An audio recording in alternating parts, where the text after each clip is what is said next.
and I was just led up that garden path. You know what I mean? People were breaking into chemists back in the day, and it was pharmaceutical heroin, and then they were just an epidemic. My dad worked the rigs, and it was only me and my older brother at that point.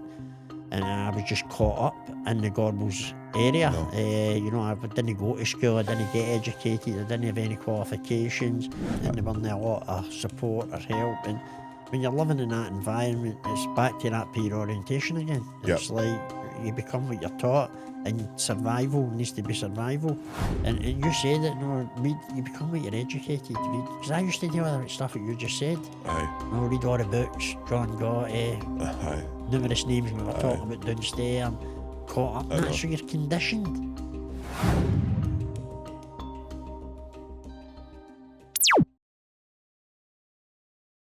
So, welcome to Social Sessions. Today we're joined with John McCann. How you doing, John? All right, Sean, how are you? Good, mate. So, John's got a fascinating story in the way that you were kind of here when kind of the recovery started in Scotland and the kind of big movement. But what I'll do is I'll just kind of take you back to your own childhood and where you grew up and stuff like that. So, where did you grow up, John? Gorbals. In the Gorbals. What was that like?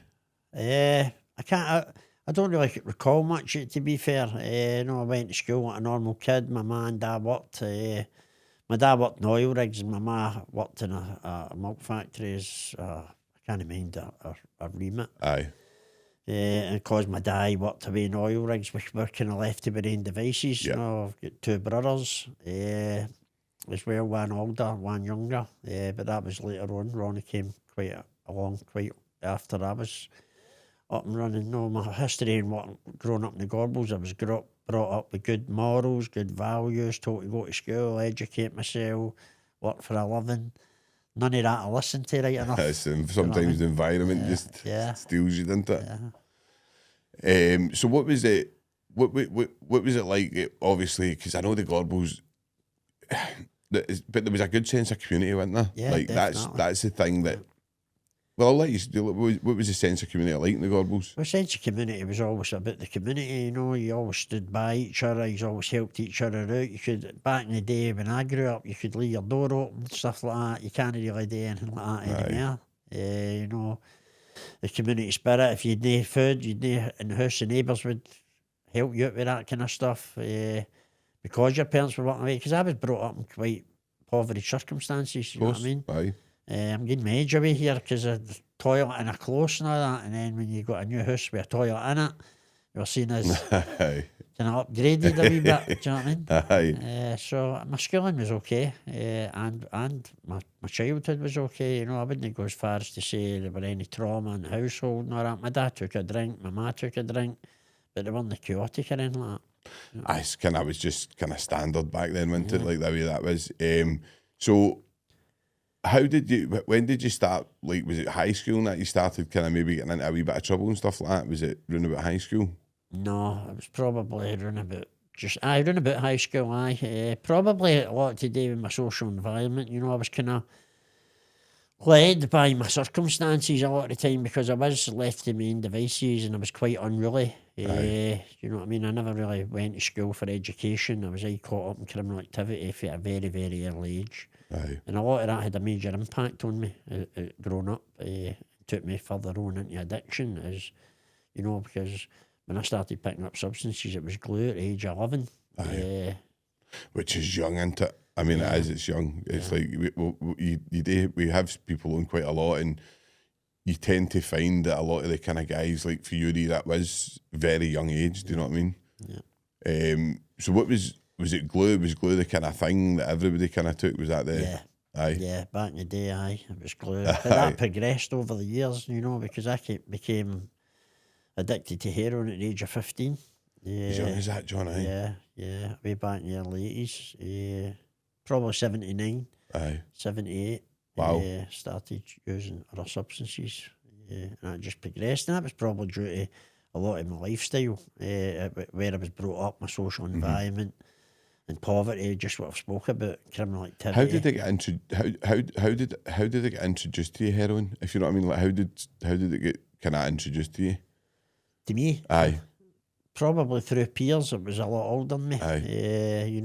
When I grew up in the Gorbals, they were nae heroin. You know what I mean? Probably the earliest recollection I had that it was older guys who I grew up with were talking about it when we were outside there. Aye, About a few characters that we knew over the years. aye.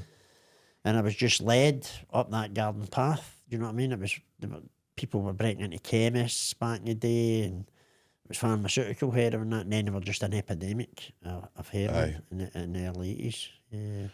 Because I know I've got family for the KZ, and I know obviously like how bad that kind of gets swallowed up with heroin and Posso and Gorbals were kind of the three. Well, I mean, it was everywhere, but there was the main areas that were kind of that were hit really hard and decimated. Yeah.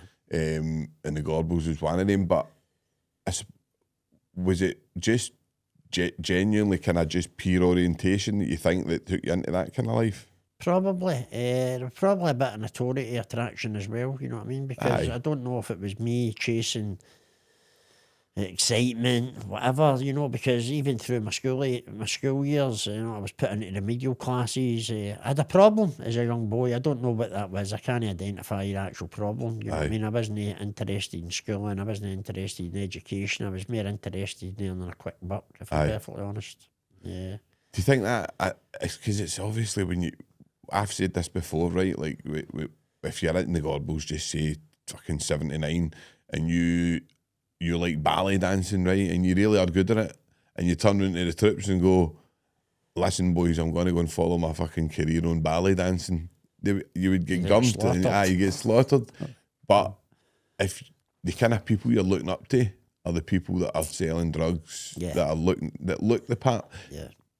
But as a young age, that you can see why that's attractive. But obviously, we'll go in later and we'll talk about how it's no again and how it becomes like really problematic.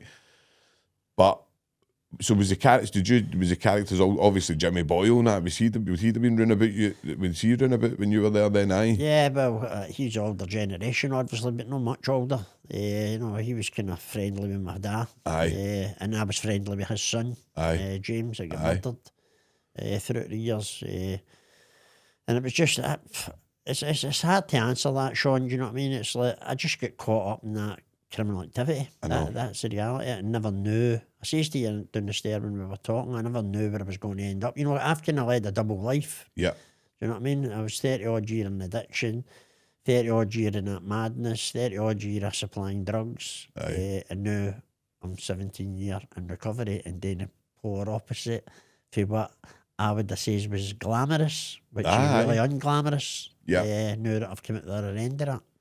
But it is an amazing story, and obviously we'll go through it all. But it's just, I mean, I suppose this is a really hard question for you to ask. But how do you tell a young person at that age? I mean, it's grassroots, and we do some things. Me and my pal go into colleges, and we do some things and try and highlight issues. But it is really hard to get through to a 15-year-old who is maybe led by his peers and stuff like that. Do you know what I mean? How do you think would be the best way to kind of tackle that? What do you think?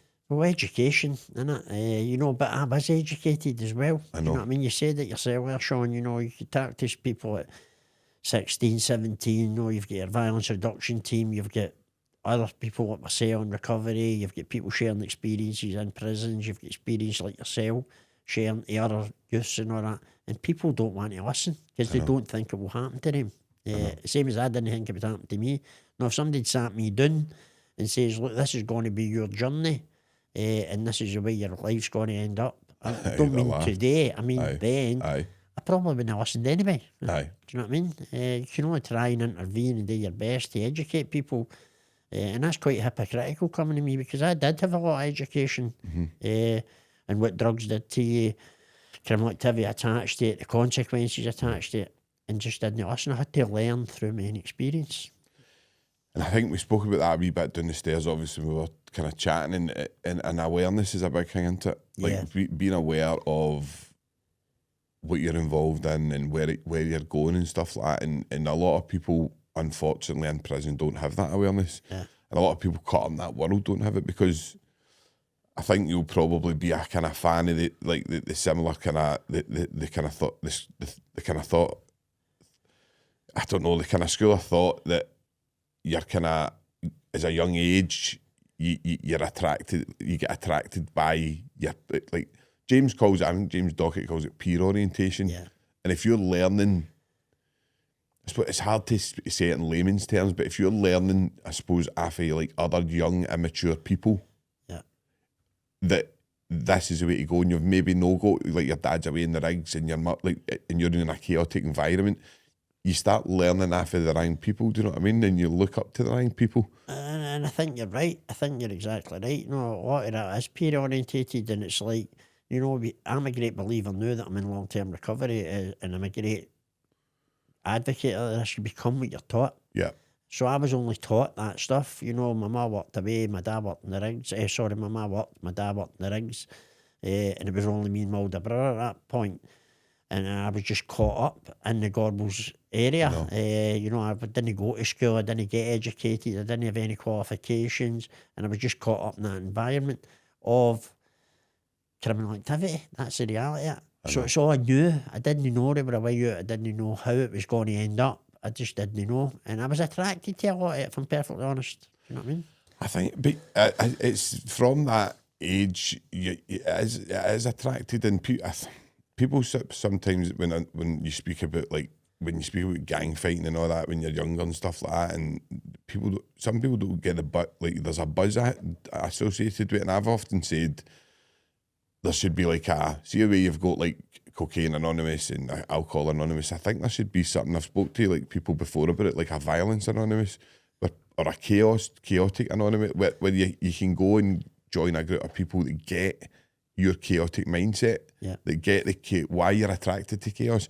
Nobody, there's no point in trying to understand it. You just are. You're just attracted to that lifestyle. Yeah. So trying to say to somebody who's attracted to that lifestyle, go and sit in the house and enjoy X Factor at the weekend and sit, do you know what I mean? They're like, are you fucking for real? Because they like the madness, and it's trying to teach people, but that's going to just end in absolute disaster.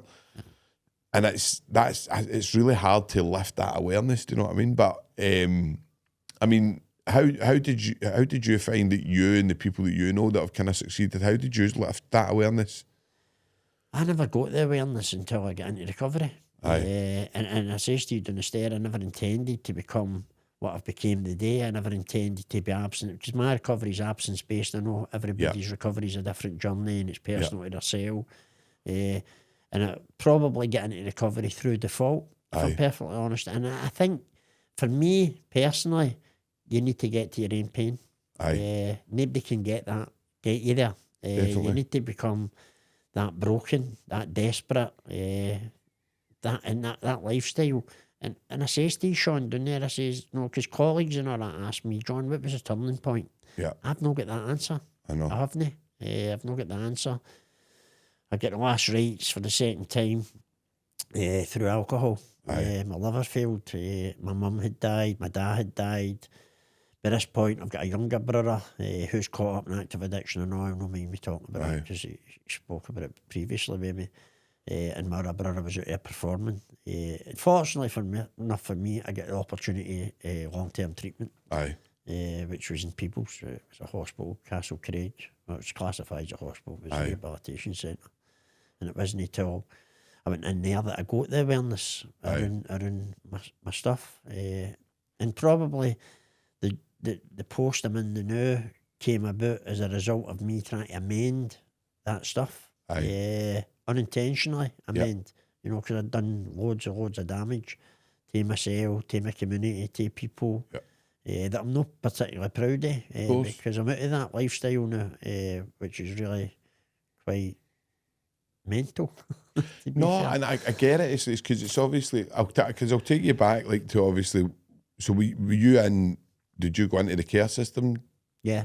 So what age were you when you were in there? Well, it wasn't a care system, it was a proof school. Right. Do you know what I mean? Classify it as care if you want. You know, it was Larch Grove, Long End. I never done my Boston or anything like that. I wasn't fit enough for DC because I've already had heart surgery and stuff like that. So did you have heart surgery at a young age? Yeah, I had a murmur in my heart. It was diagnosed with a murmur in my heart when I was in a residential school in Rossi for problematic children. Because I was problematic for an early age at primary school. As I said to you previously, I had to go to remedial classes. No, I don't think they do them anymore now. Aye. They're called remedial classes. I can't mind it was in John Street. And because I was sniffing glue and all that, it was problematic within in the school. They were like, this boy needs special schooling. So it was called remedial. Yep. And they sent me to a residential place in Rossi, and I was diagnosed with heart murmur. And I got that operation when I was 15. I've got a big 12-inch scar on my heart. I don't know how that came about, but when I was in operating and I got out the operation, they says to me that it was only going to be an incision between my ribcage. Aye. But when they opened me up, because of my glue sniffing and my constant abuse of solvents, gas and all that and all, Aye.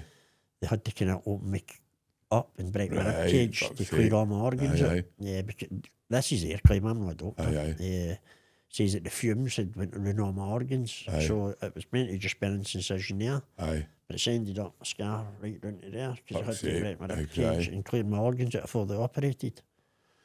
I mean, that's obviously a traumatic event, do you know what I mean, at a young age, but so approved school back then, like obviously we've had people on before that have done approved schools and all that, and I say it all the time, it's like, you can't punish this out of people, right? I don't think you can anyway, John. It's only my opinion. I know what other people, I give them bread and water, give them this, and I always say to them, well, see if that's, listen, you're entitled to your opinion, but you can't moan when that guy comes back out and starts reoffending then, do you know what I mean? Because you've done nothing to rehabilitate him. Mm-hmm. And I think when you're looking at I just cannot believe that like HMP Glasgow's a £900 million over budget. Now, we were speaking about it before. Imagine you could give the recovery community £900 million. What they could do with that, do you know what I mean? And what you could do with different services and how underfunded the services are.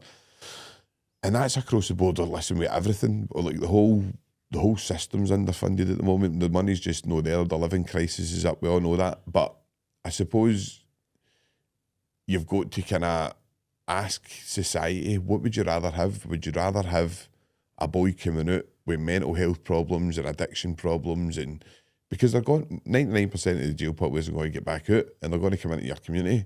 So would you rather have them totally rehabilitated, or would you rather have them psyche problems and, do you know what I mean, like addiction problems and like a loose cannon? It's a no-brainer for me, do you know what I mean? But I don't know, like, if I suppose, like, what was your experience as a approved school? I take it, did you even get anything out of that? Because you speak to most people, they don't. No, if I'm perfectly honest, no. I probably, looking back in hindsight now, I probably just get taught more criminal activity. Aye. And quicker ways to kind of manipulate the system and find your way around corners and get out of things. Because back in my day, I don't know how it is now within the prison system, because I've not been in the prison system for a long, long time. There were no rehabilitation. You were just caught up in mere warehoused. Mere activity. You got up to no good. I know. Do you know what I mean? I just learnt new skills.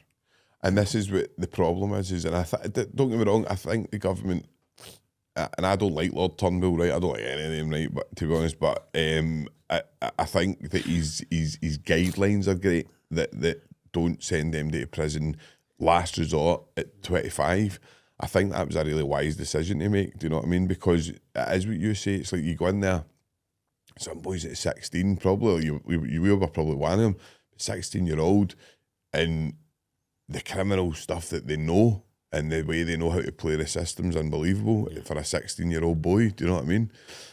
So I think that you're right. You're just teaching people new skills and how to be a better criminal, and you're giving them better connections, and then you're probably getting them to raise the bar on there because they see people doing things and go, fuck, I need to do that. And all, know what I mean? He's like, because you're new, you're scheming, you're in with all the boys that are fair or every scheme, do you know what I mean? So you need to raise the bar on it. So what was like, see when you look at your approved school, because I know it's different now, right? I know that care law and all that, and there's different things, and there probably is a lot of good things going on, but most of the people I take it that you were in would probably not here anywhere, eh? The vast majority of people I was in prison weren't here. There's a few still about, because I'm kind of an older guy.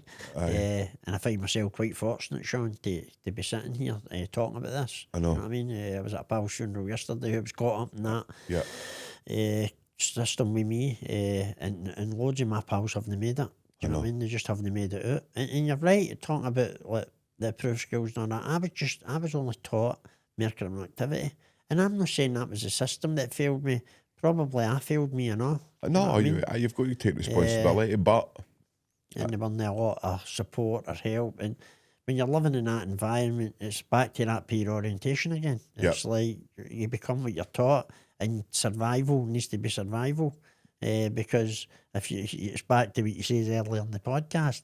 If you say you were into ballet dancing, you're not going to say that in Larch Grove or Lower Again, schoolboys, because you would get enlired. You know what I mean? And I think that's the problem, is like even guys that are maybe got creative minds and maybe that have got talents, they end up hidden away because all they want to do is be a better fighter or be a better, I can sell more drugs, or do you know what I mean? And it's so they end up losing out. And I mean, they're probably you know yourself when you're in the jail. I used to always be amazed at the guys that used to do the stashes, right? And I used to go, how the fuck did you even think about that? Do you know what I mean? Like it's so out the box thinking, and you go, see if you were to apply that to like maybe creating your own business or whatever. Yeah. There's so many boys like that in the jail. Do you know what I mean? And it's a shame because I don't believe. I know there's a lot of good work getting done in the prisons, and I know people that are doing good work, but I don't think we're hitting enough people. Do you know what I mean? But I'll take you to your first. So when did you first go into the jail? What was you? Were you 16 then when you went to like Pullman or something? No, I was when I went to Long Again Schoolboys when I was 14. I was in Long Again Schoolboys. So young, isn't it? And it was for a kind of serious crime. Well, it had been classified as a serious crime, you know what I mean, at that age. And it's funny you mention it because it's no natural behaviour for a kid at that age to be doing that. No. What I was involved in, you know, I'm not here to kind of blow smoke up my No. bum. It's just my experience, you know what I mean? But I remember when I was going out with last early in recovery and I was talking about my past experience, she says, John, that's no normal behaviour for a 13-year-old boy. No. You know, I was headlines in every paper in the Daily Record for a robbery that was done in the south side. And that probably set me up to fail, you know, because of notoriety, the kind of glamour around it. You know, it was like, it was mental.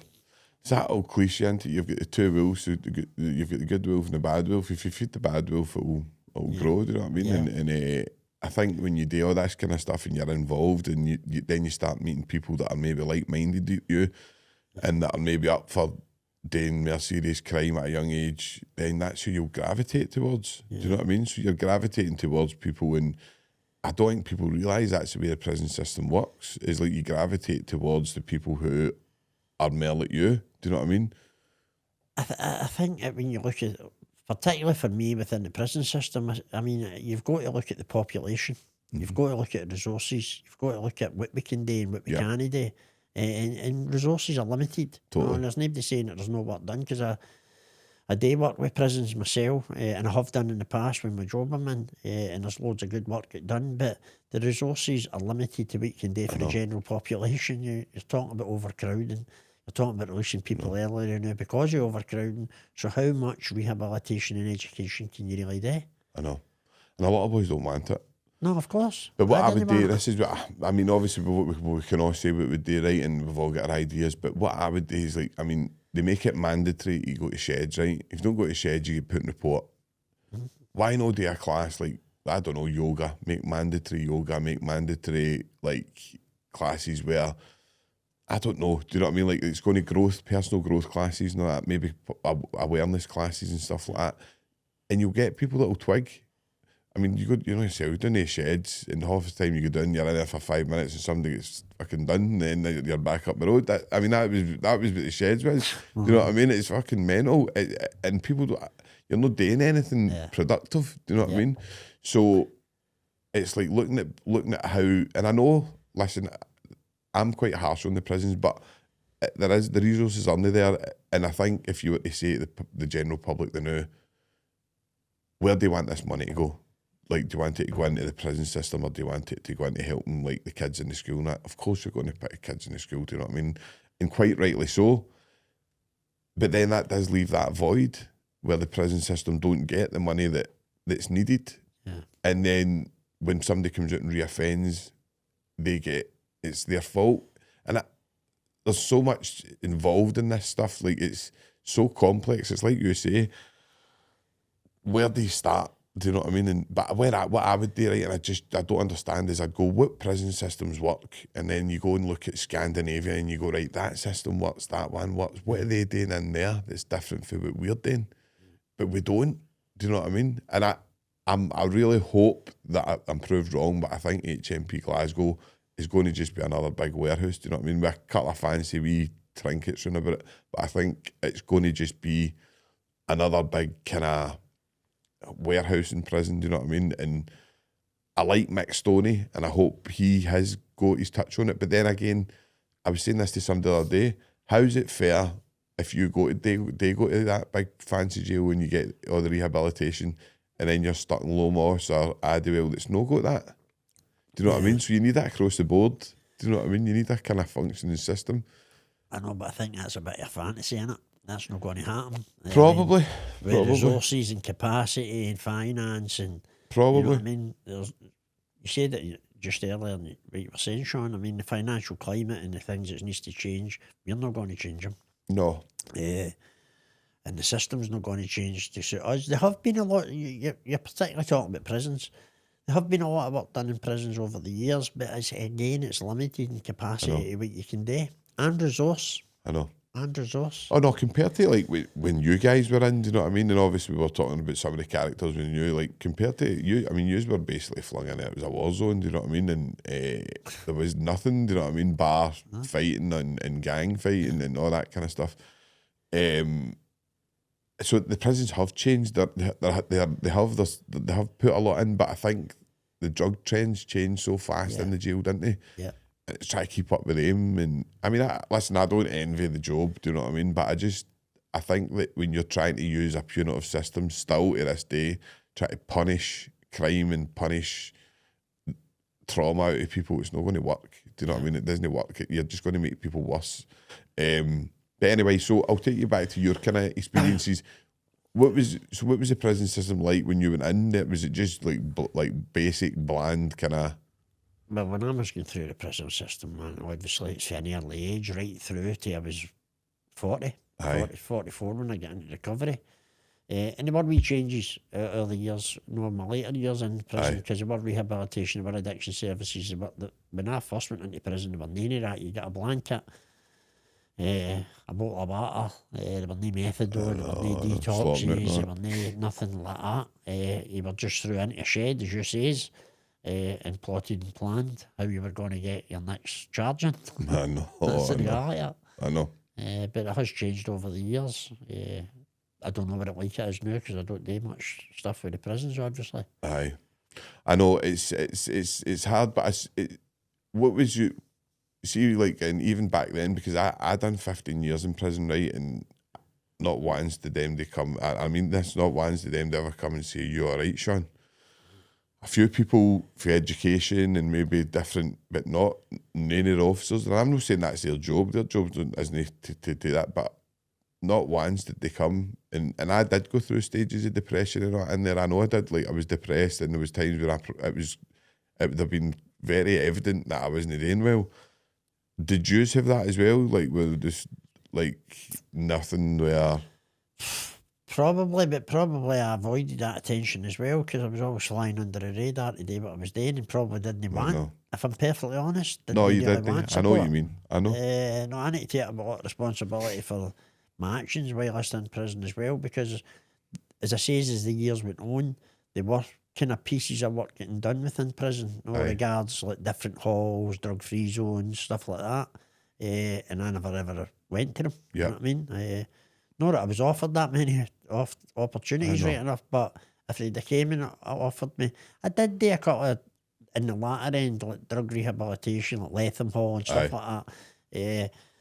But I was really just doing it to kind of tick box. What do you think? Because obviously, because I'm dead interested in the special unit, right? like the taking like the characters that they took, right, the worst of the worst in the prison system, and rehabilitating 37 out of 40, right? That amazes me.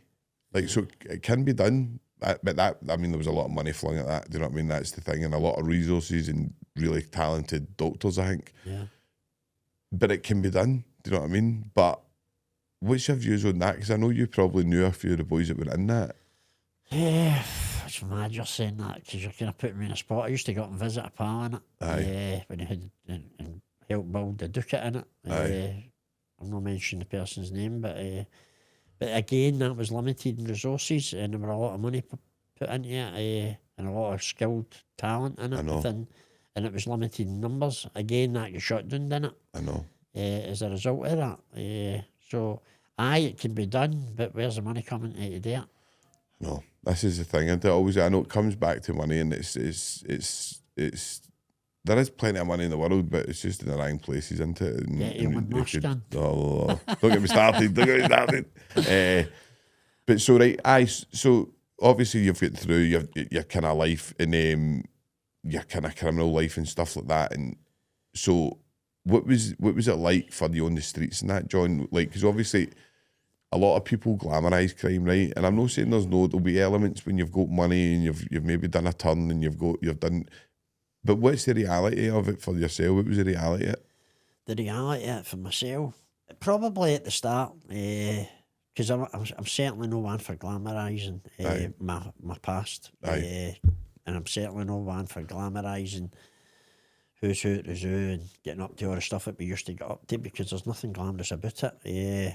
At a very early age, when I was first caught up in drug dealing and criminal activity, the glamorous part attracted me a wee bit. But as again, I said in hindsight, I didn't know where I was going to end up. I didn't know I was going to end up sleeping in a bin room at the end of my using with nothing in my life.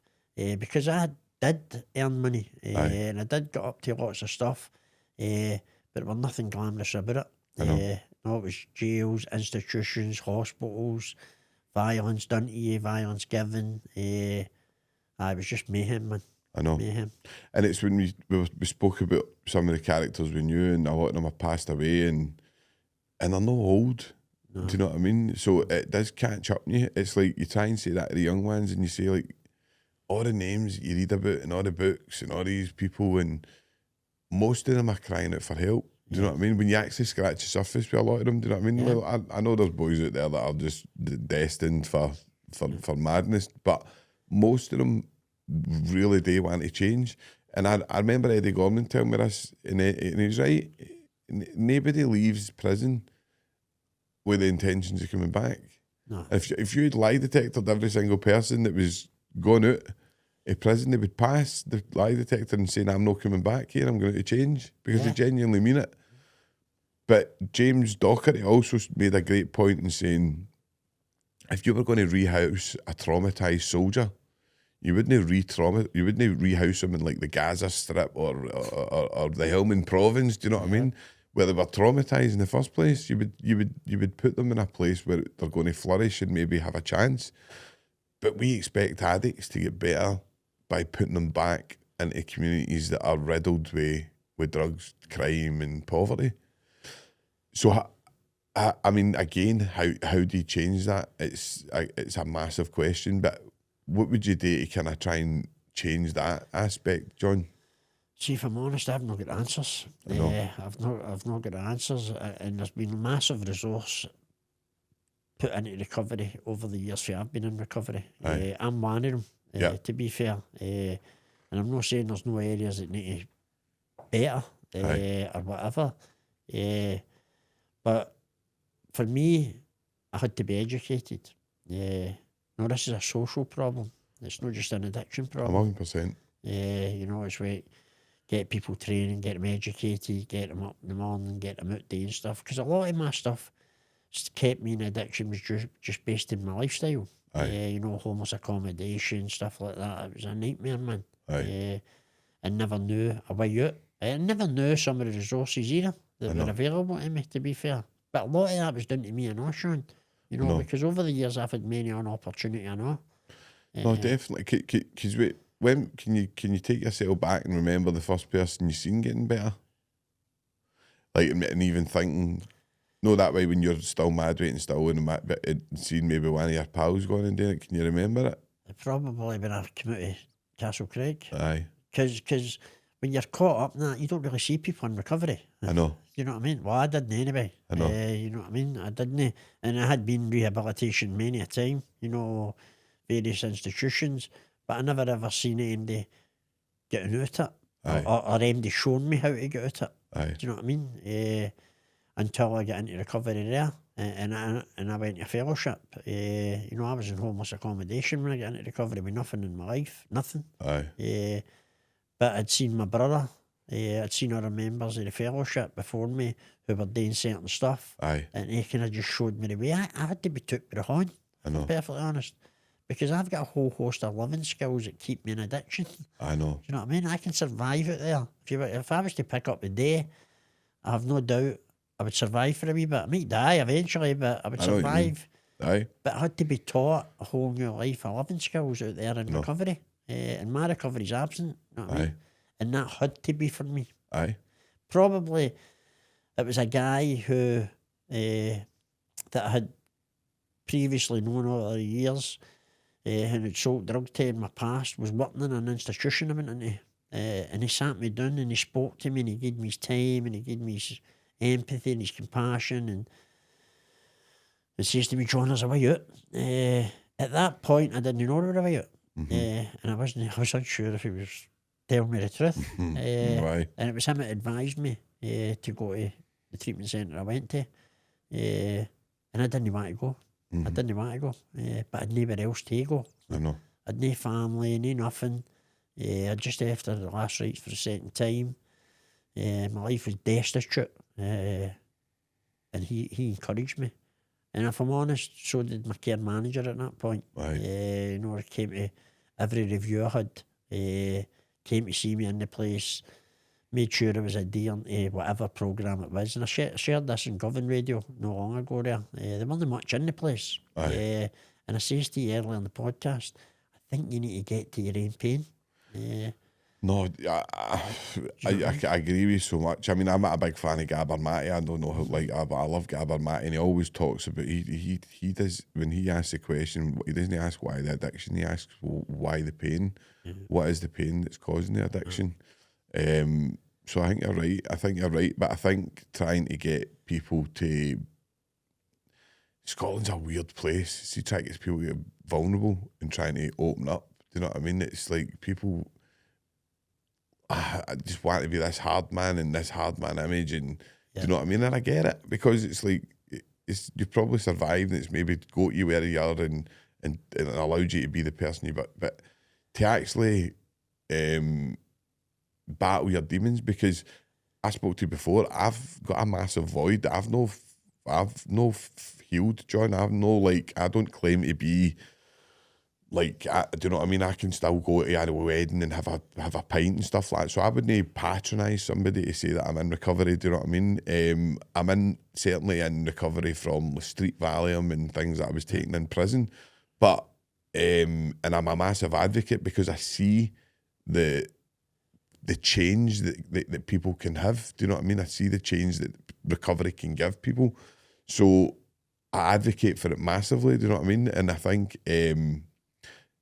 there's a problem in Scotland with particularly guys getting vulnerable and speaking about what's hurting them. And I think you're spot on. I think you're spot on, because you've just brought kind of stuff back to me, reflecting on my own journey, Sean. And then when we're talking about how we ended up in that position, it was all fear. It was all fear. Every bit it was fear. What people thought of me, how they would portray me. I had survival skills. I had to act like a gangster and a hard man and take credit for violence, whatever. And by the way, I'm not a violent guy. I'm in there and I'm not portraying it I ever have been.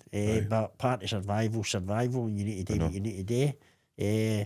But you spoke about vulnerability. Probably the most vulnerable I've ever been is when I went into Oxford Street. Because I was scared. I didn't know how, I spoke to you about it down there, I didn't know how how I was going to survive. I didn't know how I was going to live my life without drugs. But you touched on something there, recovery. Aye. And you says, I don't claim to be in recovery. I don't actually know what you mean by that.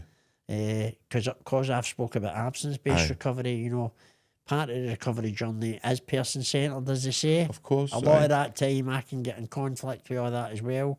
I only talk about my own personal journey because I've tried other avenues to get into recovery, you know, take a wee joint, take a drink, take this, take that. I just can't do it. My experience tells me I can't do it. But I had to do work around that and get vulnerable with a sponsor, believe it or not. With another man and say, well, I'm a scared wee boy. I don't know how to live life. Don't know how to be a brother. Don't know how to be a son. Don't know how to be a boyfriend. Don't know how to be an uncle. I didn't know how to do it because I portrayed that character. I know. Of Ging. Yep. And that's who I was known. Do you know what I mean? Because that's my nickname and that's how people know me. And sometimes that can become quite conflicting in the day because that's no way. That's just a sleep. I know. Do you know what I mean? But through the work I've done in myself, he's not there anymore. It's a different guy that's sitting here today. No, and I think it's what you touched on there. Like, I mean, I'm obviously certainly I'm in recovery. If you take it that way, like where I don't do the, like I'm no massively reliant on like street Valium and stuff like that. Do you know what I mean? But you still have that odd. You go for a drink, or do you know what I mean? So I've still got massive demons that I fight with. Do you know what I mean? But I think we all do. I don't think they go away. Do you know what I mean? I think some people expect you to just hand them recovery, right? And then they're going to feel better in a week's time. Do you know what I mean? It's a lot of work. And I remember when I kind of started doing it, believe it or not, it was a big guy was in for a double murder, right? And he was into like energy and stuff like that, right? And dark psychology. You know, I didn't believe in all that stuff, right? I was total like just didn't believe in God. I was dead atheist, right? I used to like, read Richard Dawkins and stuff like that. But I was always quite clever, right? I was always intelligent, but that doesn't. I'm a big doughball in other ways, like clumsy, and try to keep organised. No, I'm terrible with all that stuff. But I'm quite intelligent, and I can take things in, books and stuff, and I can take concepts in and ideologies and whatever. So when I met the big guy, Big Ian, his name was, and he used to talk about like energy, and he used to. I was fascinated with him because he would say to me, "You're depressed today," and I'd be like, and I would used to wear the same mask all the time in the jail, right? And I'd go, "How do you know that?" Because I could get kind of vulnerable with him, right? I could talk, and he'd go, "I can see it. There's like an aura around you, and it's like a purple aura." And I'm going, "This guy's fucking nuts," right? I'm going in my head, right? I'm going, "This guy's wild, man."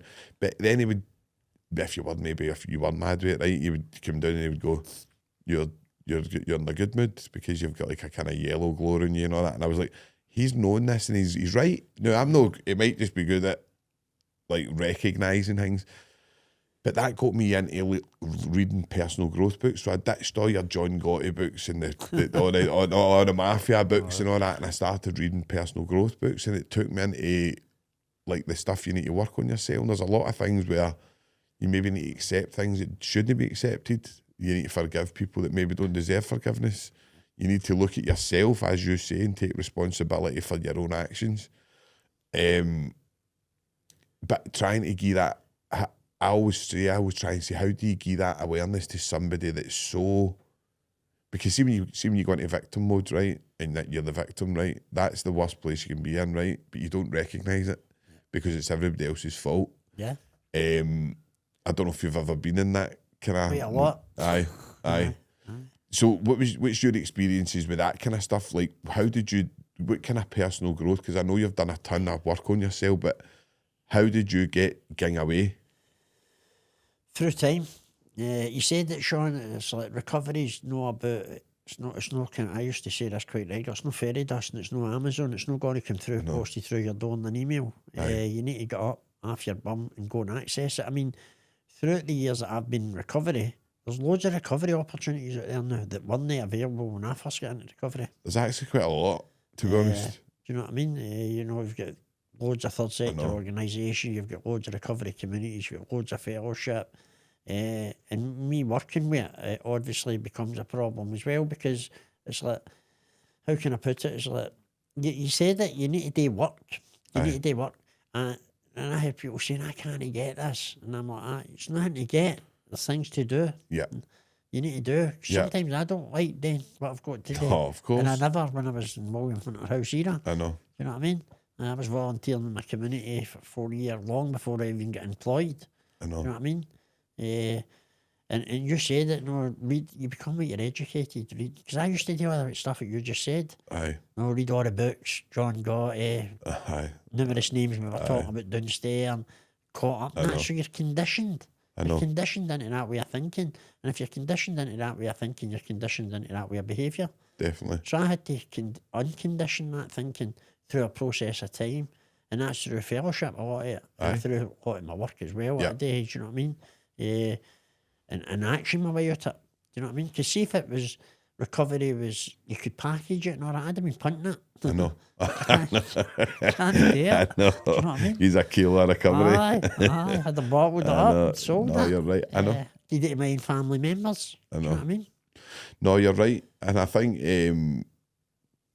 when you talk about recovery, it's so individual, right? And I get caught up because there's a lot of loud voices in recovery, right? And I don't claim to be one of the big voices in it, because I certainly am not. Do you know what I mean? Like, there's people way into it more than me, and as I say, I've had loads of people on here like that advocate on different bases of recovery, and if I speak to each one, they could convince me that they're right.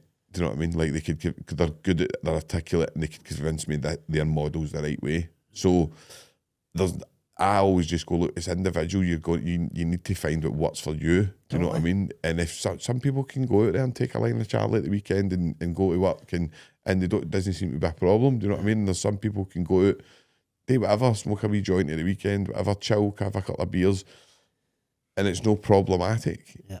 But there's other people canny. Yeah. Do you know what I mean? So you need to learn what your limits are. You need to learn what you can do and what you can't do. Yeah. And what you're happy with, because it's what you're happy with. Yeah. If you're happy with smoking a joint at the weekend, or you're happy drinking a bottle of wine at the weekend, that's fine. Batter in. Yeah. Like, that's your gig. But some people can't do that. Some people, as soon as they put a substance into their system, that's all go. Yeah. All systems go, and they're off and running. They're not coming back.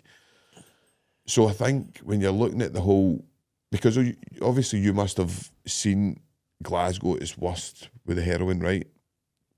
And there probably wasn't many services, but it was all punitive. It was like police just grabbing you, jailing you, whatever. When did you see a change in that? When did you see like a change starting to come in, or did you actively seek that out, if you know what I mean? That's hard to answer. When did I see a change? Because I didn't see any change until I got into recovery. It wasn't until I got into recovery I started seeing the improvement in people's lives and what they were doing, and probably going to fellowship was a massive, massive thing for me. Really, really massive. I'm not here to promote fellowships, but it's my experience of that's what's changed me. I think anybody that's problematic substance, you should try it, John. But you said earlier, Sean, about the work you do in yourself, right? And we working in recovery, and knowing recovery is different, and sometimes I can get caught in that conflict as well, a bit like yourself. Do you know what I mean? It's like I had to find out that, because see, if I'm perfectly honest, see if I could go home on a Friday night for work and take a line of Charlie, or go for a couple of pints or whatever, I'd be doing it. I would. No, I know. Because I like the feeling, I like what's attached to it. It just so happens when I take something like, I can't diagnose people, I can only diagnose myself. Yeah. And I'm not there to diagnose MD, I'm only there to support people in my role. But through the work I've done in myself, I know that I can't do it, because I had tried that avenue probably a million like times. 30 years. No, I would go to prison, I'd come out after a long-term prison sentence. Mad you're talking about Eddie, because I've done loads of stuff with Eddie over the years, in recovery and prison. One sense in that way, I know. one sense it's in like, that way. It's like two different, two different worlds, isn't it? But it's like, I had to change. That's the reality. I had to change my pals, I had to change my social environment, where I hung about. That took a lot of work and honestly, it was really, really difficult, and still sometimes can be difficult, because I'm talking about main experience of absence. Absence, not all sunshine and lollipops. I know. I think people, when they think you get into recovery, you get a girlfriend, you get a job, you get whatever, it's all swinging, all dancing. No, that's not reality. I need to live in the reality of the world, and life is difficult at times. Of course. You know, you lose people, you'll break up relationships, you fall out with people, all the stuff we do in life. Aye. It just so happens that I've built up coping strategies to cope with that as a result of what I do. And I think, I think that's a great point. I think it's like, you can't expect when you're in recovery that's it, there's no problems, because you've still got money problems, you've still got all the problems, as you say, relationships, friendships. And it's like, I'm like you. I know loads of people that are still involved in crime and still involved in that active addiction, and I still class them as my friends. Do you know what I mean? They're no, I don't align with maybe what their belief system is, and we've got different kind of ways, but it's none of my business what people do. I take people at face value for what they are. Do you know what I mean? And the thing that I would say is, it would surprise you, and you'll know this yourself, right? Because I can guarantee you'll know this. It would surprise you when you hear the names and all that, and the big names that are maybe in papers and whatever, and the people that phone you that want help because they want out. When you somehow, because you maybe do a wee bit of work in recovery, and you maybe look as that you, on the face of it, that you're doing well, people turn to you and go, how you doing that? And it's people that people read about, and like your names, your like whatever you want to call them, your criminal names that are well known, people that reach out and want help. Do you know what I mean? So it's sad that you can't. I always say it, but you can't give people awareness. No. Do you know what I mean? You can't. I don't. I think that's the hardest thing for me, is to go, how do you get them aware of what they're doing is wrong? Do you know what I mean? It's like, that's the hardest thing for me, is how do you because it's got to just come to you. Yeah. Like, do you know what I mean? And I don't know how it comes to you, because it, as it says, it came to me through a guy who I didn't really know, that made me start looking at different things, like The Power of Now, books like that. Do you know what I mean? That I was like, fucking hell, this shit is real. Like, this is, to me, it was real. I was like, I've been living my life a crazy, weird way here, thinking a weird way, because you become part of the furniture in these places, and you just soak up what's happening. And I say it in nearly fucking every podcast. When you go into prison, society's rules are flipped. Violence is celebrated, drug taking celebrated, gangsterism, all that crap that goes with prison is celebrated in there. So if you were in there, and as you say, and if you walked out, as you walked out to your pals in fucking the 80s and went, listen guys, I've found a wee bit about energy here, and I'm going to go and try and do a wee bit of meditating. You know what I mean? They'd be like, he's lost it, man. And the probably screws would have been like, you need to fucking watch him, he's lost it. Maybe you need to send him to Levendale or something. Do you know what I mean? Yeah. So, I don't know, it's like, how do you see when you're working, because obviously in the fellowship you'll see a lot of it, and you'll see a lot of people falling away. How do you kind of distill that awareness into people? How do you try and do that as somebody that works? Well, probably what you're saying is the power example. You know, because there's loads of people come to me for help, there's loads of people come to me for support, there's loads of people I work with addiction, there's loads of people I work with in recovery, there's loads of people I work with in the fellowship, and you're kind of trying to show them a way out. And what I've recognised in my own journey is, I can't fix people. They need to want to be part of the process. And that can be difficult. And I'm talking about family members here, I'm talking about partners, I'm talking about sometimes that the biggest asset I've got is I know that I can't fix people. I can only try and show them a way out. Because that's all it was done for me, Sean. You know, when I went into Oxford Street, it was a guy that sponsored me in there and took me through steps. You know what it was me saying to the guy, look, I don't know what to do. And he kind of just showed me the way, and that's all I do with other people. Can I put things in place for them, measures in place, and support them? I think a lot to do with, for me anyway, even when I was in Oxford Street homeless, was what I done with my time. Aye. You know what I mean? So what did you do? How did you become more productive of your time? Well, when I went into Oxford Street, there were a wee woman, she don't mind me mentioning her name, Ishbel was a manager. You're talking about conditioning, right? So I laugh at this when I think of this, right? Because I've come out of the quagmire of all that criminal activity, violence, drug dealing, etc., etc. And then I go into William Hunter House, which at that point was abstinence based. Aye. So there were loads of people in recovery in it. And there were loads of people that weren't in recovery in it as well. And they used to, there's a wee glass screen, it's the reception area, but it was the main staff office. And this is what I identified a long time ago about changing your thinking, changing your behaviour. And when I spoke to Ishbel about this, maybe 16 months down the line I've been in there, I wouldn't even get into the office, Sean. Aye. Because my head was telling me that people would think At I the was in there screws, grassing. Aye.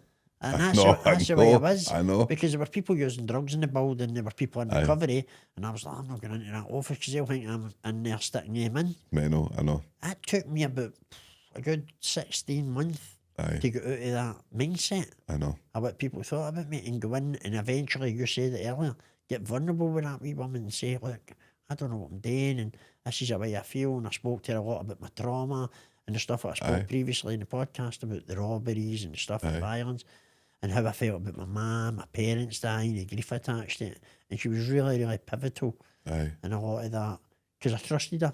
A lot of this is due to trust. 1,000,000%. Do you know what I mean? You need to be, you need to build rapport with people, and I think that, I mean, it's like how, I suppose it's like you, I think a lot of the people, especially people who come on the podcast and stuff like that and want to get vulnerable, will be empaths, right? So they can be empathetic. They can look at other people's situation and feel what they're feeling. You get a lot of people out there who don't give a fuck. It's like, I only care about what's I'm going to get out of this. What I'm going, like, what's for me. What am I going to get out of it? I'm not like that. I struggle with that. Do you know what I mean? And it's probably to the detriment of me, to myself sometimes, do you know what I mean? Because as I say, I still have my own shit going on, and I do try and help as many people as I can, do you know what I mean? Yep. And you do get a lot of people asking you, like, maybe like bad things, like, especially with the podcast, you'll get people maybe saying, like, can you come and meet my son? And my son's on the cusp of going to prison, and I think he would maybe listen to you. And I'm like, you know, you need to put boundaries in place, and you need to get, because it's hard, because you do try and help as many people as you can, but it's where you can become burnt out. Yeah, Do you know what I mean? You can burn yourself out, especially if you've got somebody that you care for who keeps falling into the same trap, and then you're like, fucking hell, man, I believe you're clever enough and you're aware now, you don't need to go here. Do you know what I mean? And they still choose to do it, and that is conditioning. That's what it's talking about, and it's peer orientation. And it's how I've spoke to people before, right? And I go, you need to move away. And they go, where do I go? And I go, like, I don't know, whatever. Just pick a place on the map and go. But all my family's there. I know, but you need to ditch them. Right, all my pals are there. You need to ditch them. But I know everybody that you need to ditch them. So what you're asking somebody today is uproot with the whole thing, which is really hard, uprooting with a family, never mind yourself.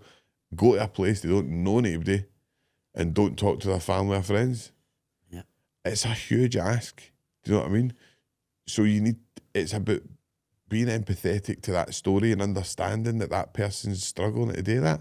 Yeah. Like, how did you like, because see, when I say I cut my pal, I've never cut any of my pals out, do you know what I mean? Like, I've just, they're just a distance grows because you end up doing different things, but I don't see them. I lost one of my best pals in Christmas there to addiction, and he was only young, do you know what I mean? And it kind of hurt me hard a wee bit, do you know what I mean? Because I didn't know, I probably didn't know he was struggling as much, do you know what I mean? Or whatever, do you know what I mean? I don't know, I'm not going to go into it, but it's one of the ones where it did hit me hard because it was like, I didn't see it coming, do you know what I mean? I don't think anybody did, and sometimes it's, you think to yourself, could I not have done more there?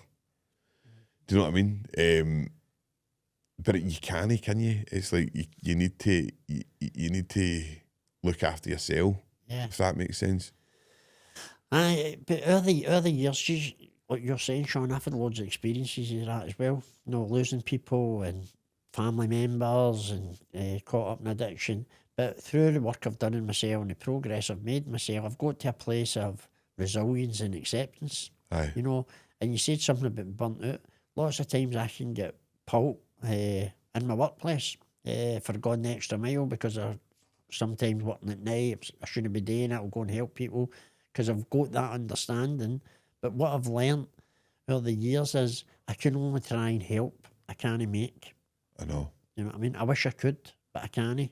I know. And sometimes you need to draw the line and look after yourself as well. Aye. Because loads of people come, like yourself, loads of people come to me for advice.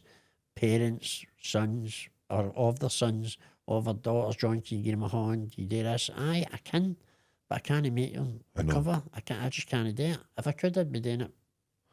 Of course, I know you. It's not like I know, and I think when you've got somebody who's just desperately sickly asking for help or asking a family member, and you're just like, they need to want it. Do you know what I mean? Like you can't change somebody's views if they're wanting to stick to that life. Then you can only go.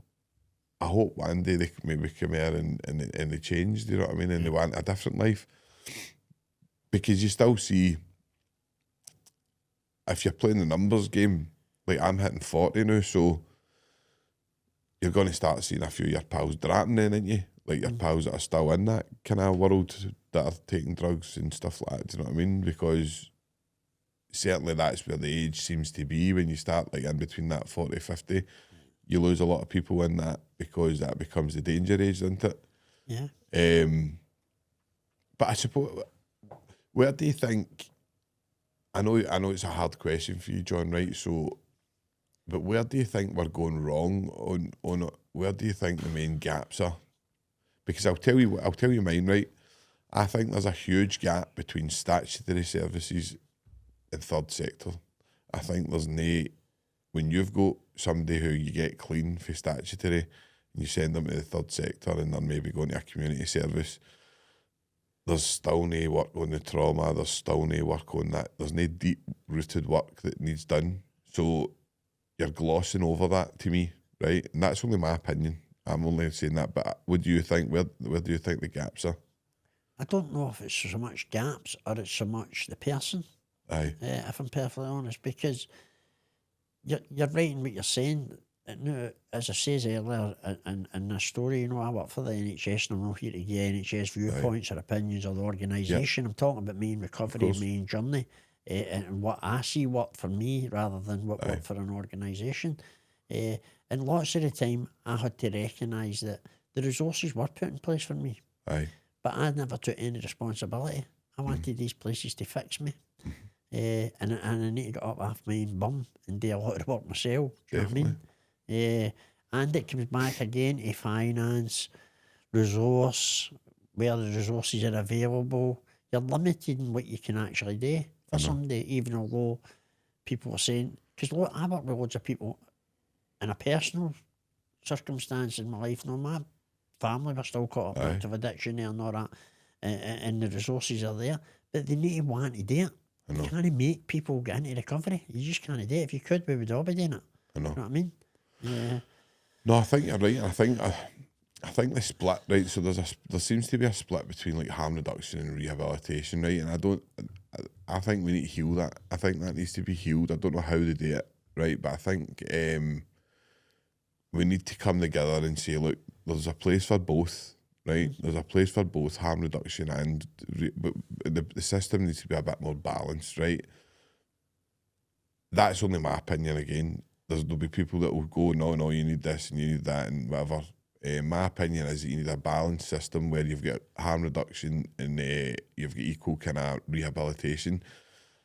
Somewhere like Castle Craig, right, for talking sake, and we spoke about this before, like that 90% of that's funded by the Dutch government, right? Now, the Scottish government, obviously, again, whatever resources, Castlecraig seems to be the best place in Scotland, and it's not getting used by Scottish citizens. Do you know what I mean? Which is bizarre to me. And obviously, if you've got dough, if you've got, well, you can go to the Priory or whatever. Do you know what I mean? And these places seem to be a bit better. But even at that, trying to get somebody into rehab now is hard. Do you know what I mean? And this is, again, people really need to understand as well that there is a lot of failures happening. A lot of money gets put into these things, and then people fail. So people go, it's not working. We're not spending 30 grand on putting somebody through, and then they fall out within the first week, and that's money spent that's wasted. So that it's very complex. Do you know what I mean? And I don't envy anybody that's in about trying to do it. But what do you think we need today? Where do you think this? What do you think that split? How do we heal that? I don't know what you mean by split. So there seems to be like a school of thought of like abstinence-based kind of rehabilitation and then harm reduction, but there seems to be some hardcore people on both sides that aren't willing to meet in the middle. Do you know what I mean? I don't know an answer to that, Sean. To be fair, because obviously you do see the split, but for my recovery journey, harm reduction was part of my abstinence-based recovery. Definitely. No, it's part of the pathway, and I'm not here to advocate for one or the other. No, of course.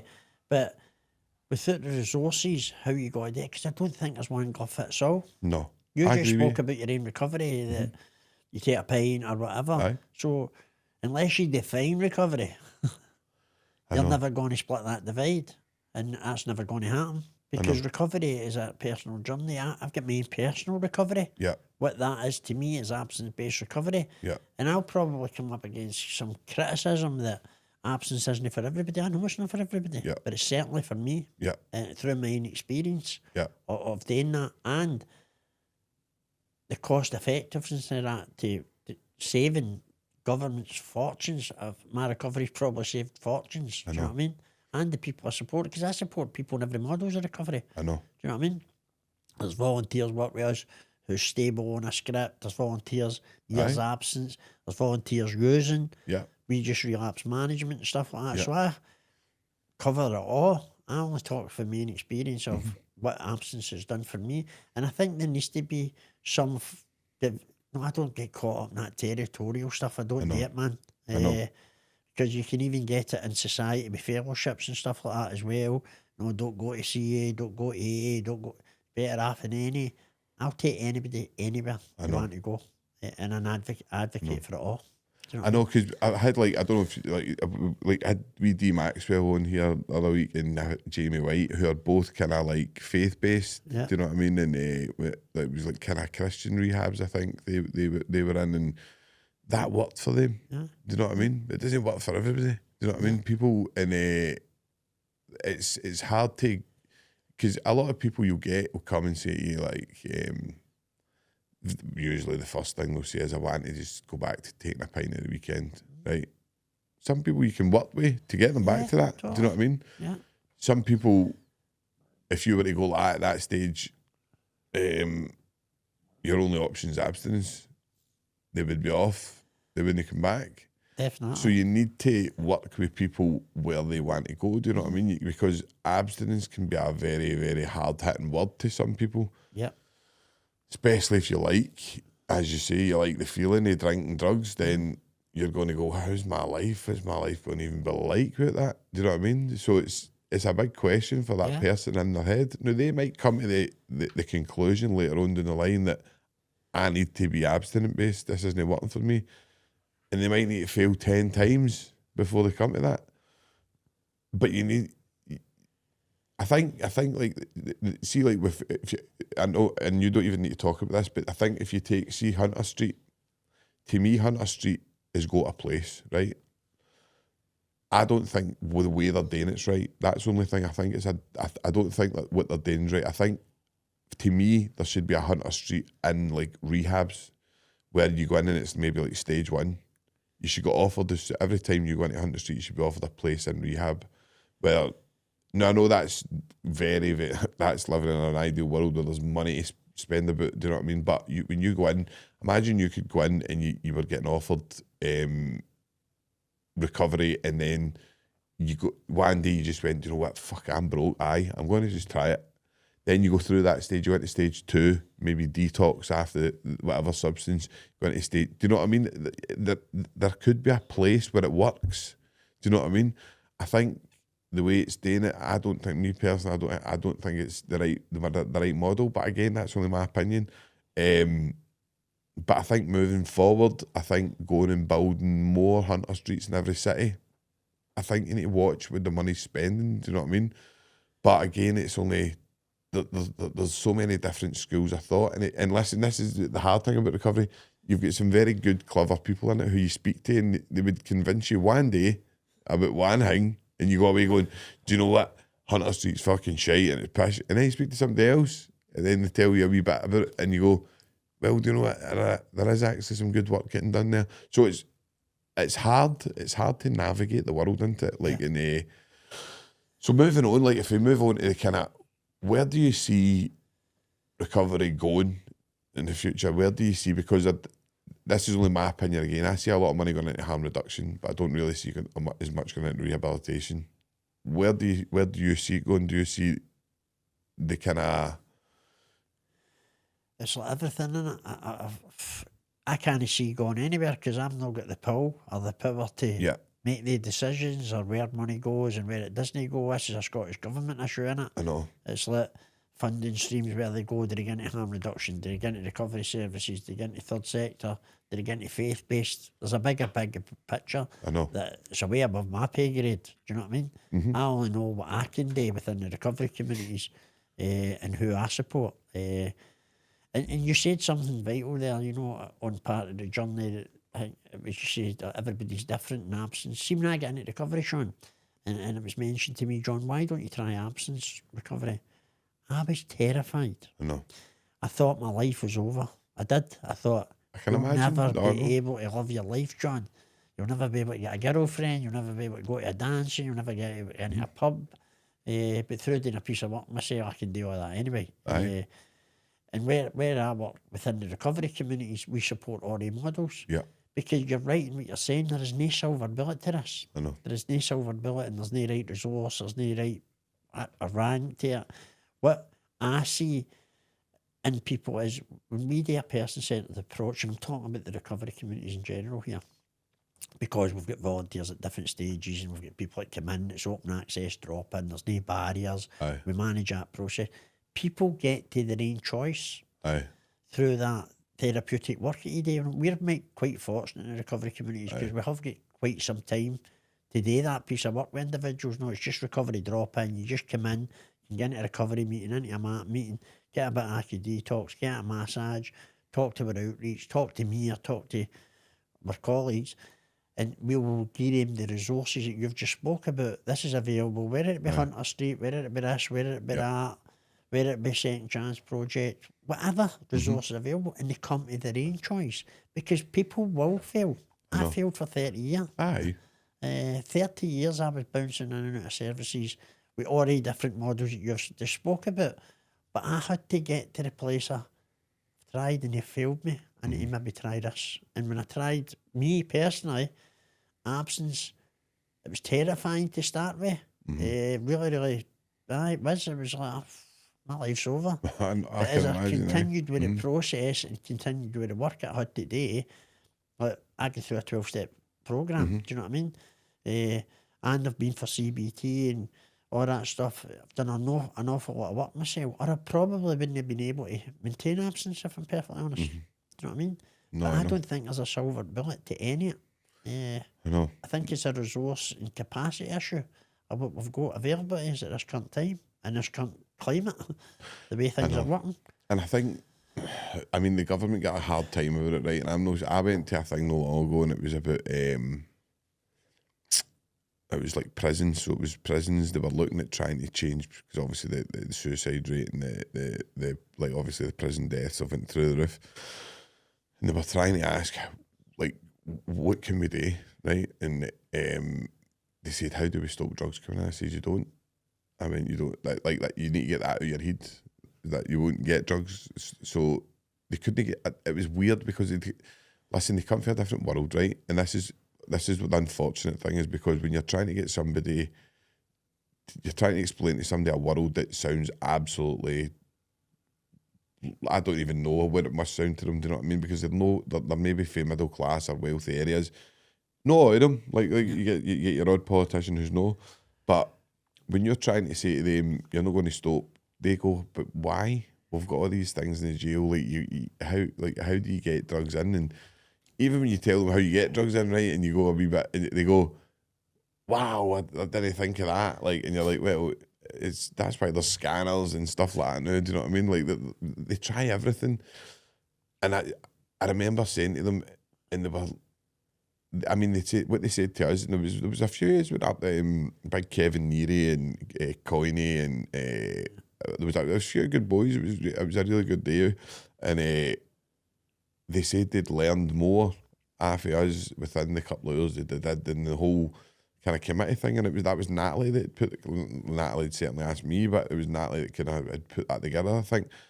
And I think we need more of that. I think we need more, because I'm not trying to stick up the government here, right? But the government can only go with what they're getting advised, right? So see if you've got an advisor who's telling them everything's all right, we're doing everything good, we've got money going into that, we've got money into that, and they're getting told that's all right by their people, and they're getting told by that, because people want to stay in jobs and people want to keep their funding naturally. So if you're getting that and it's just getting fed up the line that everything's all right, then they're just probably going, why is the outcomes no here? Why are we still seeing these deaths rising? Why are we still, and they're probably not being able to get it in their head that it's no actually what's happening on the ground. Do you know what I mean? On the ground's different. And I think that's where maybe the problem lies, is that the communication, maybe. I think, imagine you had maybe like a group that met every month, like maybe say yourself, take Anne-Marie Ward, Natalie, James, like all these people like with great input, and then bring some kind of open-minded, progressive ministers who were willing to listen, and have them run a round table talking. Do you know what I mean? About what to bring in. But they seem to just no do that. They seem to know. I think lived experience is getting valued more now. I think they're starting to value it more. I don't know if you see that, but lived experience seems to be, and obviously the position you're in and stuff, lived experience is definitely getting valued more. But I think when it goes to the higher up levels, as you say, it's above your pay grade when it shouldn't be. I think it's people like you that we need to be listening to. Do you know what I mean? I don't think you'll agree with that. Nah. No, you're probably right what you're saying, Sean, but it's like, again, it comes back to there's no silver bullet. Do you know what I mean? And lived experience have made leaps and bounds over the years. Oh, aye. We representation, we advise. I mean, we're part of the Drug Deaths Task Force, we're part of the Scottish Government. I'm at loads of meetings with Tracy and that, at Scottish Government and that as well, and with heads of service and stuff like that. But I think you're right in the communication. There's no right way or wrong way, because you said it earlier, no, jobs are at stake, this is at stake, that's at stake. And I think stuff doesn't get filtered through the right information either. I don't know, there's no silver bullet to any of it. I know. You know what I mean? I wish there were, but there's no. No, I know. And I think probably we need to accept that at some level to come together, like to get any kind of movement, because the drug deaths just are going up, right? And I don't know why they are, right? I don't know why. And I sometimes go, is it just the potency of the drugs? Is it different drug trends? And obviously the drug trends change that quick. And I think when you're dealing with crack cocaine and stuff like that, people don't really know what they're doing with it. They don't know, there's no substitute for it. And this is where harm reduction probably, you can see the difference, because when the heroin epidemic happened and you were able to substitute it, the deaths did come down. Yeah. But you can't substitute crack cocaine, you can't substitute prescription drugs and polydrug use and all that, do you know what I mean? So that's why the deaths are rising for me, do you know what I mean? It's because we don't really know what to do, because there isn't really anything today bar trying to get into grassroots. And I think that's the biggest thing, is getting into colleges, getting into schools and giving people the warnings. Do you know what I mean? I mean, we were in a college and we all got up in Dundee. It was brilliant. We had our young team there, and they were all, obviously, it was me and Big 5-0, and they all knew him for TikTok and all that.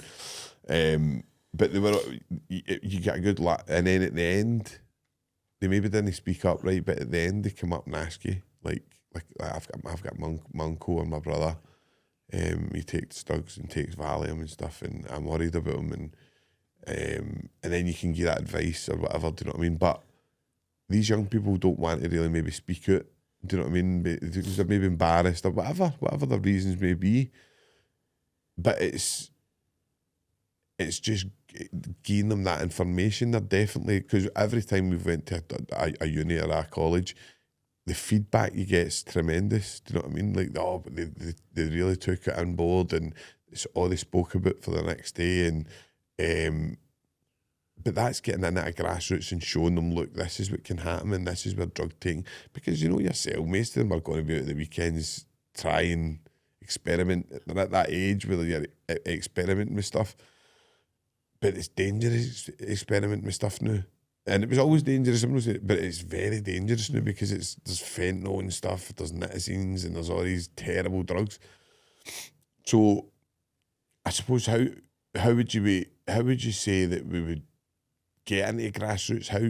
How would you go about it? Because obviously I know it's a big question, John, but I think we need to just get more people with lived experience going in, getting more talented people that can do presentations, that are confident in speaking with a young team, can come to that level as well and come down to their level and talk it in their language.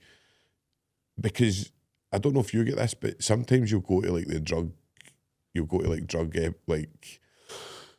maybe just new things that come out, and they're telling you about the new trends, and you're like, fuck, I thought I knew everything about drugs, and then you see all these new trends and you're like, I don't know anything about that stuff. Do you know what I mean? But it's always happening. So how would you get people into the grassroots? Would you do that? I mean, it's a big question, but grassroots were in prisons. No, like in with the wains and stuff, like into schools and kind of because I think that's when you get them, man, at a young age. Do you know what I mean? Yeah, but I think education's always been there, Sean. Think so? Aye, I mean, I always mind education coming in even to a proof school. On drug trains and the SDF and all that. For the SDF were there, it was another organisation. Education's already been there. It's, I don't know. I've not got an answer for that. How could you get that out to the broader community? I think you need to address. Aye. Mm-hmm. I don't think we need to keep focusing on whether it be prison, institutions, schools, the community. This is a community issue. This is a social environment. I know. So it needs social education. I maybe bring in the community because we need a sense of community again, don't we? Definitely. We lack that, and lacking that sense of community, you lack getting taught off your elders and getting taught off like the old team or whatever. Do you know what I mean? And it wouldn't take a lot for each scheme to have a kind of peer, like, I don't know what you would call them, a navigator or whatever. And I know that there is that out there. There's certainly a lot of work getting done. But I don't know. I mean, somebody asked us this question the other day, and it was a hard question when me and 5 were doing a Q&A. Somebody asked us, like, what is Scotland's fascination with drugs? And we were like, that's a good question, but I mean, cocaine's pretty much normalised now. Sniffing it anyway is pretty much normalised across the table. So it's like, how do you explain that to some, like, because we do have a fascination with drugs. But is that Scotland, or is that, I would say that's in general everywhere. Think so? Aye. Britain-wise, you talk about? Aye. No, but I agree with Britain, right? But I think when you go into Europe and that, I don't... Oh, maybe not Europe, and I don't know much about that, but... I mean, obviously, like Portugal, I think that everywhere's getting worse. Do you know what I mean? That is the thing. It's like, it's just, obviously, it is what it is. But I think Scotland and that, we've got like the highest death rates in Europe. Do you know what I mean? And if you look at like the addiction rates and stuff, they're sky high, even compared to England. Like even parts of London and that, do you know what I mean? They're Scotland. I think Scotland's high. Well, it certainly was the highest drug death. It was in Europe. Do you know what I mean? So I don't know how that is. Do you know what I mean? But there is that much there is a lot of resources going into it. Do you know what I mean? And I've not got an answer for that either, to be fair, because I don't know why that's happening either. You've spoke about it, drug culture. A lot is, I think, personally, is down to older age drug use as well, but even the cohort's getting younger as well. So I don't know. I don't know the answer to that. I don't know if it's just lifestyle choices. I don't know. I know Sure. the drug trends, potency, and it's like there's so many different questions that come into it. But I mean, it's a fascinating topic, and it's one of the ones where. But who's got the answer? Yeah. I don't think anybody's got the answer. Do you know that way? I think, but do you know what I would do?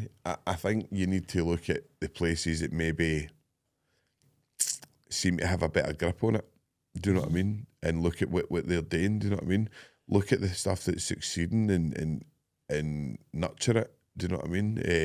Like obviously, like massive part of it, like in an ideal world, anybody that had addiction problems would take to abstinence-based recovery, because it's not just about the 12-step program. Listen, I've never done it, but I've seen the amazing kind of end product.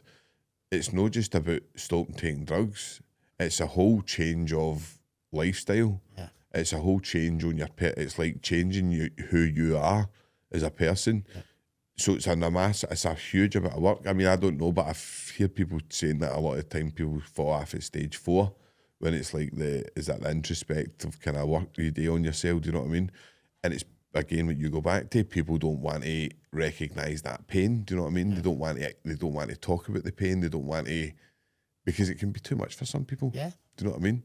And some people, I don't know if you think this, John, but some people's stories, you just go, what are you expecting for this guy? Why would you not expect this guy to be taking drugs, or this lassie, the stuff they've been through? Yeah. But where do you see going in the future? Where do you see it getting better? What do you mean? Get just better? The whole like kind of recovery scene. Do you see it kind of getting the drug deaths coming down? And well, I think to be perfectly fair and honest, I think with what recovery is available, if it wasn't available, there'd be a lot more drug deaths. Oh, aye, that's out. An awful lot more. And I think we need to look at cost effectiveness and what we're resourcing. And remember, I'm not here to spout NHS policies or the viewpoints of the NHS Trust, but I think invest in things that are working rather than things that are not working. Definitely. And I've not got the answers to that. Do you know what I mean? I haven't. I don't think any is there. I know it's a big question to ask anybody, John, and it is. I mean, obviously, it's questions that need to be asked, but it's nobody's got that. If as you say, if you had the answer, we'd be walking about the communities doing it. Do you know what I mean? Yeah. Do you think each community is different as well? I don't know, Sean. I don't know. What do you mean as in... Like you take Postal, right? Then you take Gorbals, right? They're different. They've got their different wee niches. They've got their different wee things. Do you know what I mean? It's what happened. What works in the Gorbals or what works in Cumbernauld might not work in. Yeah. Do you know what I mean? Like Postal or whatever. It's like where do you? I know it's where do you go? Do you know what I mean? It's where do you choose what's working? And I had Ash Regan on this on our podcast, and she said a great thing where we shouldn't be looking at inputs. We should be looking at outputs, and what outputs are working. Do you know what I mean? And a lot of people don't like Ash Regan, right? I thought she was brand new, but I understand like she's got her policies and stuff. But I did agree with her on that. We should be looking at the outputs and stuff and going, right, that seems to be working, but that doesn't seem to be working, so we don't invest in that. But who chooses that again? Do you know what I mean? It's like, I mean, you could go around in circles all day, mate, couldn't you? You literally could. But no, see, like, so see, just as we're kind of coming up to the end of the podcast, is there anything that you would like to kind of speak about, like, that you feel as if... Regards anything, like regarding any kind of thing that you can see, like any for positive change or... There's a high note of that, isn't there? It's like I've not got the right to say what I think changes. No, I think you do. I think you know you've what I mean? I think you've done enough work on yourself to have the right to say, John. I think over the years, for I've come into post, there's been investment, and again, it comes back to what's right and what's wrong. Who says that's right and who says that's wrong? Because it's certainly not me as an individual. It comes down to an organisational kind of thing. For me, what I see working within the recovery communities in particular, because that's where I work, obviously, is the investment in the people. Right. Because you've got a pathway of training and education and pathway to employability within that setting. And no everybody takes that, Sean. They don't. Aye. Some people just come for a coffee, sit about, companionship. Because opiate addiction is connection. Of course. And without that social connection, you've really not got anything. You know what I mean? And No, that was my definitely. experience for 30 years of sitting in isolation, sitting in a house, trying to think my way out of addiction, rather than trying to act my way out of addiction. But I had to have companionship and taught that stuff to be shown a way that they were a way out of that mayhem. And what we do, for me, I'm not here just to promote recovery communities, but what we're really good at is person-centred approach in the recovery communities, because there's different models of recovery within there, and people get to their own place. No, because you spoke about faith-based recovery. Yeah. Part of National Driver's part of that.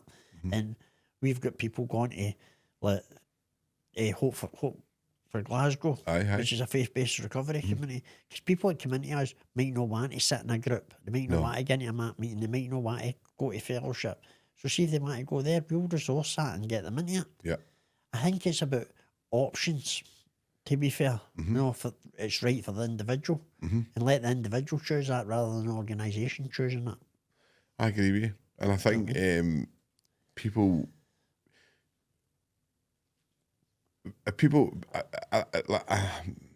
so see, like the words like but trauma informed and buzzwords, and I hate that, because it's some of the times people aren't trauma informed and they think they are. Do you know what I mean? And they're no. Do you know what I mean? And trauma informed to me isn't just going in and the building looks nice and it's a nice building. Aye, it's part of it. But trauma informed is what you're talking about. You need to individualise stuff. You need to get to know the person. You need to get to know what triggers them. You need to get to know. There's so much goes on in working with a person. And as you say, the resources sometimes aren't there for that. Today, one-on-ones with hundreds of people, with the amount of people that are going through addiction, it's impossible. Do you know what I mean? So you end up doing groups and stuff, and you end up kind of with community services who do some fascinating work, brilliant, and you see the change in a lot of people. But I think that we could benefit from an individualised kind of recovery where you can take people in a journey. Do you know what I mean? And I don't know. I don't know how you do that, but it certainly would be the way I would do it. Do you know what I mean? Is look at somebody, because what triggers me might not trigger you, and what I could do at the weekend you might not have done it. Do you know what I mean? Everybody's different. Do you know what I mean? And what drug of choice you liked or whatever. So trying to like ring fence it and trying to put it into the one thing's extremely hard. Do you know what I mean? And probably it's again, it's how do you do it? I know it's a massive question, but listen, I'm going to kind of finish up on a positive kind of note, because it's been a brilliant conversation. I've really enjoyed it, and we've kind of covered a lot of topics today with recovery, and we've spoke about, like, obviously your life and how you've managed to do it. And I think you're a shining example of people that can change, John.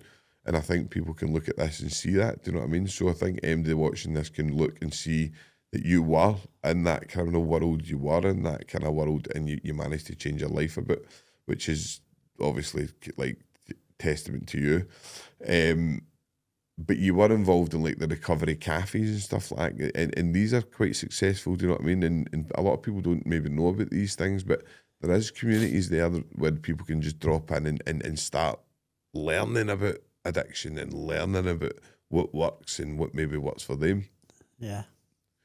And that's vital what you said. You know, where the recovery communities have been funded and what they're resourced in is and what the work they do. Not just the recovery communities, other third sector organisations as well, and statutory, but it's the outcomes are fantastic for the cost effectiveness of what's invested. That's my personal take. Do you know what I mean? But I think what makes it work is the flexibility. The flexibility. Because it is open access. There's no barriers to it. You just can just come down, go in. The community can come in. Families can come in. Can we have that quite a lot? No, you spoke about it earlier. Like women coming to you and saying, can you help my son and all that? We get that quite regular. And we'll take them into the office and we'll sit down with them, we'll get outreach support or whatever. But again, it comes back to the individual wanting to do it. It always comes back to the individual wanting to do it. We're only there as a resource to kind of support that process.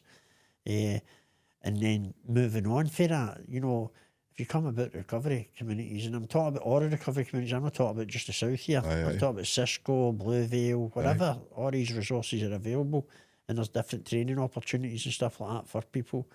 But what I find is the community of that makes it work. I know, I agree. Because we've got the time and the resource and the energy to give people that sometimes strategy haven't got. If you get what I mean. It's like we can go the extra mile, we can get extra time. It's the same, and the local intelligence around that is vital, you know, because we're quick within the recovery communities if people relapse or slip through the hoops or whatever. The community notice that and then resource that back into recovery. You know, we can get people put back into treatment, first aid prescription, through our resources, with strategy services, and sometimes other resources haven't got that. The recovery communities are kind of wrap around recovery capital, and their local intelligence is fantastic. So if people don't show up at their cafes, like the volunteer workforce and all that, as soon as somebody's not there, the rest of the volunteer workforce are, where's Joe Blogs, where's Hangme? Let's phone them, let's get this done, let's get that done, and before you know it, we're back accessing recovery. I know. And it's just breaking down the barriers of the guilt, shame, and all this kind of stuff that and the stigma into it, the stigma that goes with it. But no, so listen, John, it's been fascinating having you on, and I'd love to maybe get you as part of maybe a wee panel podcast at some point if you were ever interested in that coming on, and we could have a wee debate about recovery, because it's a topic that does need to be spoken about more and highlighted more and more visible. But so I'll just give you the kind of final words. See, like anybody that's maybe sitting, that's watching this, that's maybe suffering or going through that kind of sickly process, what would you say to them? What I would say to them, to access any shape or form of recovery. You know, that recovery is available within loads of settings. It's how you resource that. You know, and you can go into Google and you'll get all the recovery communities information. You also go into Google, get all the fellowship information. Everything is at your fingertip of your phone. But it's where you want to go to it or not. And recovery is possible. Part of my role is, and I was employed solely in my lived experience, is to challenge that stigma you just talked about. To let people know you can and do recover if you put the action in. And there's resources available for that. I'm not saying it's all swinging, all dancing, because there's things positive and there's things negative at every aspect of what we do. But the resources are there if you want to access recovery. So come along, get involved, find out your own niche, find out your own path. Some of it will work for you, some of it you might not want it to work. And people thought with me, I never thought for 1 minute that I'd be sitting here doing this and doing the post I'm doing. Until I went and just sat with people who showed me the way. That's the reality. Says, look, John, there's a way out. But I had to want a way out, John. Me, I'm not saying people don't want a way out. Some people just can't navigate that themselves. No, I get totally. But there are people in front of you who can show you and help you navigate the way out that mayhem. Because that's what happened to me. There are resources available. Guys like yourself, guys like me, all the resources we've just spoke about are available.